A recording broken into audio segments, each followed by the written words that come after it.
You've also had some experiences with Sequoia True Blood. Can you talk about him and those experiences a little bit? Sequoia is an amazing man, but he holds a space that allows me to dive into, how do I want to say this?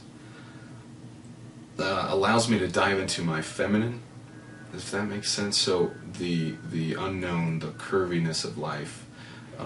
Like I was looking at a snake a few weeks ago, you know, this huge bull snake, the ones that eat rattlesnakes, and it's just moving, and I see the way it's moving. I get it. That's why people are afraid of snakes. It's curviness, it's unpredictability, it's the unknown of what's going to happen, right? And he gets me in a space where I'm okay with that, which is going to be huge for Peru, right?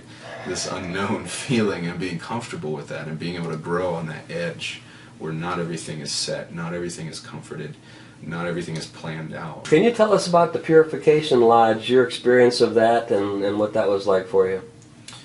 Well, it's a lot like Vision Quest in that you get close, at least mentally, to death. Like you're not physically close to death, hopefully, but mentally you start to feel that, right? It's so hot in there. You're sweating constantly, and the thing that gets you through it are your brothers. So in the Navajo sweat, it's just us men, you know, and we're all naked. Or in Sequoias, it's all brothers and sisters, and we're sitting around in a circle.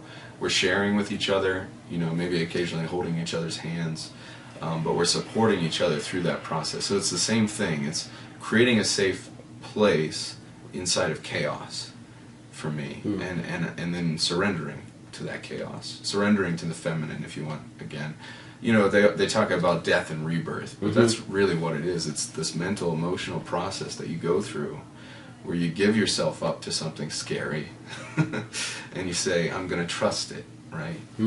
Because you know you have your brothers and sisters around you. You have yourself identified now. You have that safe place, and you can give yourself to a ceremony like that. It's an initiation, really. I mean, Just as a matter of like practicality, how long does a Purification Lodge last, or what are the stages of it? How does that work? Well, in a Lakota lodge, there's 4 rounds, and each round is different. So, say in the first round, the men speak.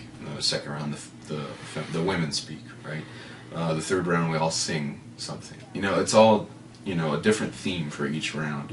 And as far as time, that's a little iffy, because sometimes it seems like time passes in a different way in there, and you get out and it's been like 4 hours. Sometimes it's only been a half hour. You know, it's just like time passes in a different way. You go with what happens. Again, the feminine, the curviness of life, going with the flow.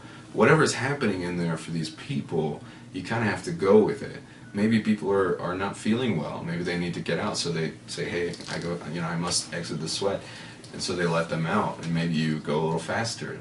Or maybe people are really enjoying it and diving in further and telling their story in there. So then you give them that time and space. And honestly, Jim, that's the thing that's been a great lesson in the Eco-psych program. Because as I've progressed, I've gone from the person being facilitated to the facilitator. And the biggest lesson with that is going with what happens.